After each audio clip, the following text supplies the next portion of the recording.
बिस्मिल्लाहिर्रहमानिर्रहीम, अस्सलाम वालेकुम। ये देखिए, करोड़ों के इश्तिहार दिए, करोड़ों के शरीफ खानदान ने, और फिर भी जियो उन्हीं के हवाले से सारा भांडा फोड़ रहा है, सारी खबर बता रहा है।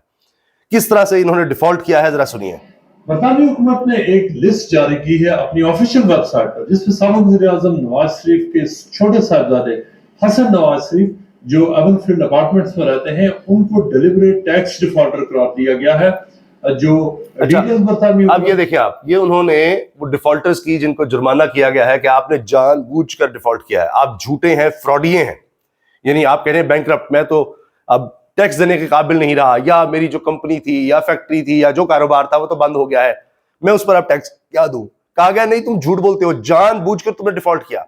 यही ये पाकिस्तान में हरकतें करते रहे, जानबूझकर के जी सब कमाया है, ये है वो, लेकिन शो करने के लिए हमारे पास पैसा नहीं है, फलां नहीं है, तो दिखा ये दिया कि जी हम तो कमाए नहीं रहते, हम टैक्स क्या देते। उस पर उनको जुर्माना हो गया। टॉप ऑफ द लिस्ट, सबसे ऊपर नाम जनाब, वो पहली लिस्ट में सबसे ऊपर नाम जो है वो इस शरीफ खानदान का है कि ये है जी डिफॉल्टर, और इनको 52 लाख पाउंड का जुर्माना हुआ। जारी की उसके मुताबिक हसन नवाज शरीफ ने तकरीबन टोटल जो रकम बनती है वो तकरीबन 14 से 15 मिलियन पाउंड की अमाउंट बनती है। इस केस की डिटेल्स है कि आज से तकरीबन 10 साल पहले 2015 का ये केस है।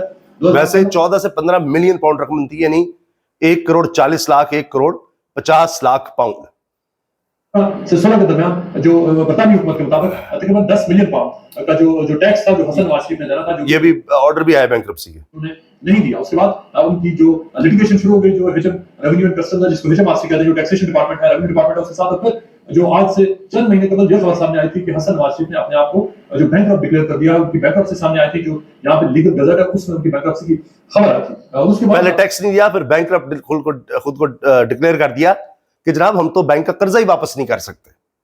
चंद महीनों के बाद बरतानवी हुकूमत का ये कहना है कि हसन नवाज शरीफ ने वो डिलिबरेट टैक्स डिफॉल्टर है, जिसका मतलब ये है कि वो उन्होंने जानबूझकर बैंकरप्सी की है तकरीबन। और इसका जो बरतानवी हुकूमत के मुताबिक जानबूझकर बैंकरप्सी की है, जानबूझकर टैक्स डिफॉल्टर है, झूठे हैं, फ्रॉडिये हैं, 2 नंबर है। बैंकरप्सी का मकसद ये है कि जो टैक्स आपको देना होता है उसी सूरत में होता है जब आप टैक्स अवॉइड करने के लिए आप बैंकरप्सी अपने ऊपर ले लेते हैं। यानी आप टैक्स की जो तकरीबन 10 मिलियन पाउंड की अमाउंट थी जो हसन नवाज शरीफ ने नहीं दी, उसके साथ साथ जो अभी तक जो एक्यूमुलेट हुआ उसके ऊपर जो पेनल्टी है नॉन पेमेंट के ऊपर, वो अगर लगाई जाए तो तकरीबन 4.5 से 5 मिलियन वो बनती है। यूं ये तकरीबन जो टोटल फिगर आया सामने वो तकरीबन 15 मिलियन पाउंड का जो 15 मिलियन पाउंड का है। एक तो कोई 10 मिलियन पाउंड का आपने टैक्स देना है, उसके अलावा पेनल्टी जो है वो भी 4-5 मिलियन डॉलर है, तो टोटल ये 14-15 मिलियन पाउंड बनते हैं जी। मतलब जो पूरी लिस्ट दी है जिसमें तकरीबन 3 दर्जन से ज्यादा मुख्तलिफ कंपनीज, लोग, वुकला, बिजनेसमैन और मुख्तलिफ बड़े बड़े बिजनेसेस वाले लोग शामिल हैं जो डेलिबरेट जो टैक्सेस पे नहीं करते। 2 कैटेगरीज है, वो लोग हैं जिनको या तो कोर्ट फोर्स करती है या वो खुद जो अपने आप को बैंकरप्ट डिक्लेयर करते हैं, क्योंकि सर्कमस्टेंसेस डिफरेंट होते हैं। जो डेलिबरेट टैक्स डिफॉल्टर्स हैं उसमें वो लोग आते हैं जिनके बारे में व्यू डेवलप हो जाता है इस जो HMRC का, रेवेन्यू कस्टम्स का, कि वो लोग जानबूझकर वो पैसे नहीं देना चाहते। दूसरी तरफ जो हसन नवाज शरीफ के जो क्रिमिनल, अच्छा, जानबूझकर जो टैक्स नहीं देना चाहते, उस लिस्ट में जो डिफॉल्टर्स हैं, जो मुजरिम करार दिए गए हैं, 2 नंबर करार दिए गए, उसमें जो लिस्ट जारी की है उसमें पहला नाम ऊपर पहली लिस्ट में टॉप पर नाम, पहले नामों में इनका है। मीडिया से बात करने से इनकार किया है, लेकिन उनके वुकला का ये कहना है। अच्छा, इसके बाद उन्होंने तो इनकार कर दिया, हसन नवाज साहब ने जी मीडिया से बात नहीं करता। उनके वुकला ने बात की है कि जी ये पुराना केस है, फलां है, तो ये हो गया वो हो गया। तो अदालत ने सारा कुछ सुन के ही उनका उसके बाद इनको सजा सुनाई है। इमरान खान मुलाकात केसेस मुंतकली हाई कोर्ट जज ने ना की होती तो ये क्रिमिनल तौहीन अदालत होती, आप अंदाजा लगाए। फिर इस्लामाबाद हाई कोर्ट से ही इमरान खान से मुलाकातें करने वालों का रिकॉर्ड सुप्रिंटेंडेंट अडाला जेल से तलब।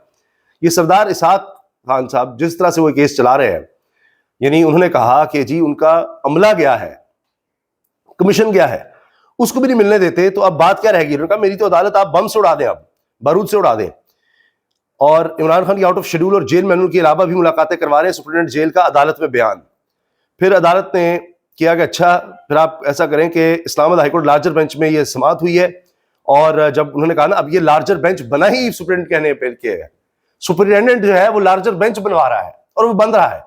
जेल मैनुअल से हटके भी मुलाकातें करवा दी जाती हैं। अच्छा जी, रिकॉर्ड ले आए।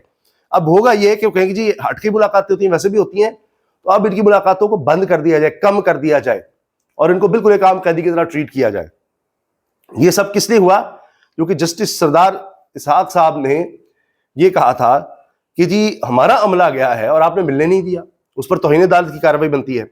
डिप्टी रजिस्ट्रार आइंदा समाअत पर वो रूल्स लेकर आए कि चीफ जस्टिस अदालत में ज़ेर समाअत केस को वापस ले सकते हैं। ले जी, ले आए वो रूल्स। इनके पास वो केस चल रहा था और वो केस इनसे ले लिया गया। اور کہا جی وہ لارجر بینچ بن گیا ہے لہٰذا آپ کیس نہیں سن سکتے, اور لارجر بینچ میں 2 ججز جو بھی ٹرانسفر ہو کے آئے ہیں وہ شامل ہیں, ایک تیسرے جج ہیں, تو میجورٹی ججمنٹ آنی ہے, وہ سب کو نظر آ رہا ہے کہ کیا ہونا ہے. اس پر حضرات ملک صاحب میں نے ویڈیو دیکھی, انہوں نے کہا کہ جی اب جج ہی اس طرح کے لگا دیے گئے ہیں, اتنی انٹلیکچوئل کرپشن ہو رہی ہے کہ جو حکومت کے خلاف فیصلے ہی نہ دے. اب ایک ہوتی ہے پیسے کی کرپشن, انٹلیکچوئل کرپشن ہے کہ کوئی بھی ایسا جج ہی نہ لگے جو حکومت کے خلاف فیصلے دے. یہ سب کچھ ہو رہا ہے. تو یہ بھی انہوں نے کہا ہے کہ عمران خان ملا کیس منتقلی ہائی کورٹ جج نے نہ کی ہوتی تو یہ کرمنل توہین عدالت ہوتی. یہاں بھی توہین عدالت کا شور مچ رہا ہے. اور پھر اس میں انہوں نے بلا لیا ہے کہ جی کوئی قانون دکھا دیں, کوئی مثال دکھا دیں کہ جج سے کیس لے کر اس طرح کہیں منتقل کیا جا سکتا ہے, تو اس کے بارے میں ہمیں بتا دیں. اس کے ساتھ ساتھ جی آگے ایک اور معاملہ ہے, اور اس میں یہ کہ اسلام آباد ہائی کورٹ چیف جسٹس کے خلاف بھی توہین عدالت کا تذکرہ ہو گیا ہے. اور جسٹس سردار اسحاق نے کہا کہ اب تک کی کارروائی سے تو میں اس نتیجے پر پہنچا ہوں کہ میں نے لکھنا ہے کہ یہ اقدام غیر قانونی ہے. اس طرح کا اقدام عدالت کے وقار اور تقدس کو زخمی کرنا ہے. اگر ہائی کورٹ کے کسی جج نے یہ نہ کیا ہوتا تو یہ اسٹریٹ فارورڈ توہین عدالت ہوتی. یا تو عدالت کی معاملت کر دیں یا پھر میں فیصلے لکھنا چھوڑ کر خود تحقیق کرنا شروع کر دوں کہ کیس لاء کیا کہتا ہے. پھر ایڈوکیٹ جنرل نے کہا جی میں عدالت کی معاملت کرتا ہوں. انہوں نے کہا جی کیسے معاملت کریں گے؟ جج نے کہا اگر آپ آج لارجر بینچ کے سامنے پیش ہو کر دلائل بھی دیں گے اور وہاں بھی آپ اگر مشال اعظم کے مقدمے پر بھی دلائل دیں گے تو پھر تو آپ اس مقدمے کی منتقلی کی حمایت کر رہے ہیں. آپ کو مشکل میں ڈالنا نہیں چاہتا, آپ کی سرکاری ذمہ داری ہے. لو جی آپ تو حمایت کر رہے ہیں کہ جی جج سے جس وقت مرضی کیس لے کر کسی اور عدالت میں لے جایا جا سکتا ہے. اچھا یہ جو ویڈیوز ہیں باقاعدہ نظر آ رہا ہے کہ اسپیشل کیمرہ نے بلا کے خاص جگہ پر کھڑے ہونا ہے جہاں پر دونوں کا چہرہ نظر آئے, اور اس کے بعد وہ کہتا ہے ہاں جی اب آپ مل لیں, اور اس طرح سے ملا جاتا ہے, وہ سب کچھ کیا جاتا ہے. پیچھے ڈاکٹر آپ دیکھیے اپنے لباس میں کھڑا ہے, یعنی وہ اپنا گاؤن بھی نہیں اتارتا, اور اسٹیتھوسکوپ بھی ہے کہ بتانا ہے میاں صاحب بیمار ہیں اس لیے وہ عمرے پر نہیں جا رہے, ورنہ سرکاری عمرہ ہو رہا ہے. وزیر اعظم کے جہاز میں وزیر اعلیٰ بھی جا رہی ہیں, اور سینئر صحافی ہیں ریاض الحق صاحب, وہ کہہ رہے ہیں کہ جی غریب آدمی کے ٹیکس کے پیسے سے اتنا دولت مند خاندان اربوں پتی جو ٹیکس ڈیفالٹر الگ ہونا ہے, جن کے ڈیفالٹ ٹیکس میں ہی اربوں روپے ہیں, وہ جا رہا ہے ٹیکس پیئر کے منی سے, جو بجلی کے بلوں میں پیٹرول پر جو لوگ ٹیکس دیتے ہیں وہاں سے.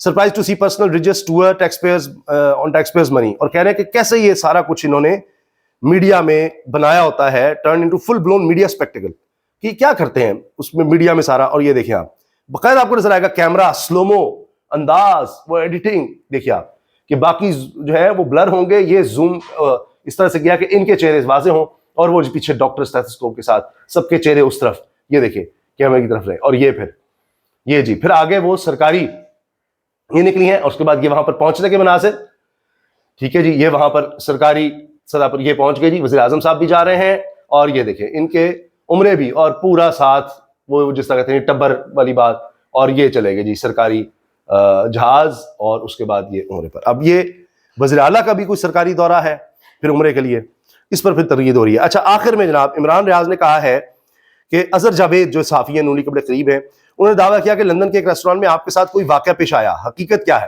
عمران ریاض نے جواب دیا مجھے میرے وکیل نے اس معاملے پر بولنے سے منع کیا ہے, مگر آپ لوگ انجوائے کریں, ہم اس کا جواب ان سے لیں گے. میرے وکیل نے منع کیا ہے, اور ایسی خبر آنے والی ہے کہ آپ بڑا انجوائے کریں گے, بس آپ دیکھتے جائیں. تو کچھ بہت بڑا سرپرائز دینے والے ہیں عمران ریاض. اسی پروگرام میں یا اسی ویلاگ میں سوال و جواب میں عمران ریاض نے کہا سوشل میڈیا عمران خان کا وہ ہتھیار ہے جس کو چھیننے کے لیے اسٹیبلشمنٹ کسی بھی حد تک جائے گی. سوشل میڈیا نہ ہوتا تو پی ٹی آئی قیادت کی اکثریت سرنڈر کر چکی ہوتی ہے. یعنی سب سے بڑا ہتھیار عمران خان کا سوشل میڈیا ہے.